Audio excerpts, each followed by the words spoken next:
la plus belle ville du monde, Paris, cité du passé et métropole de l'avenir. Tout cela est vrai. Mais à l'ombre des gratte-ciel, il existe un Paris que l'on ne veut pas voir, que l'on ne devrait pas voir. Les bidonvilles ne sont certes pas une spécialité parisienne, mais dans un pays en pleine expansion, ils sont moins tolérables qu'ailleurs. Il y a dans la Seine des mini-bidonvilles et des bidonvilles de 10 000 habitants. Au total, une population de 40 000 personnes.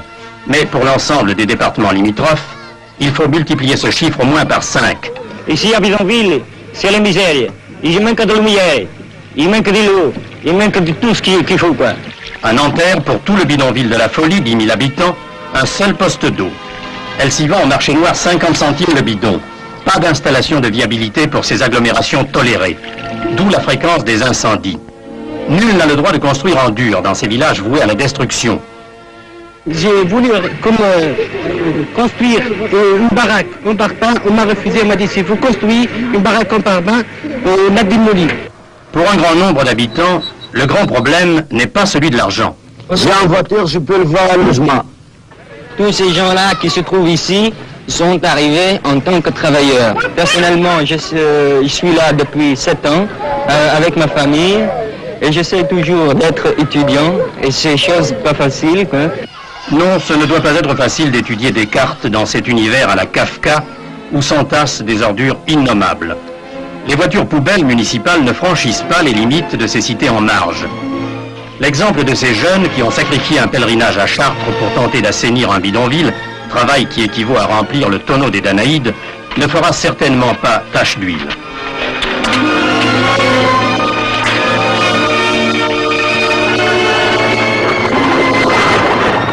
Dans ces cloaques où pullulent les enfants, ce sont des jeunes, surtout que l'on voit se dévouer à ces tâches décourageantes. Pour la plupart d'entre eux, il s'agit là d'un véritable apostolat. Il y a 6 ans que je suis rentré au bidonville de la Folie. J'avais 15 ans. C'était au moment de la guerre d'Algérie. Nous sommes rentrés là parce que nous trouvions que c'était ridicule qu'il y ait des barrières entre la communauté des Nord-Africains et la communauté des Français. Nous nous sommes surtout occupés des jeunes. Il n'est pas nécessaire d'attendre qu'ils deviennent délinquants pour s'occuper d'eux. Au bidonville des Francs-Moisins, les collégiens et les collégiennes du lycée de Saint-Denis ont ouvert une école pour les gosses dans un vieil autobus désaffecté. Ils y donnent des cours de rattrapage scolaire en fin d'après-midi. Et le soir, aidés de quelques étudiants parisiens, ils se vouent à l'alphabétisation des adultes. Travailleurs algériens, africains noirs, portugais ou espagnols. Comment ça s'appelle le machin qu'on met sur la voiture pour la tenir ? Quand prendra fin la grande misère des bidonvilles? D'une année à l'autre, la progression des opérations de relogement est importante, mais elle reste très insuffisante si l'on considère l'ampleur du problème à résoudre.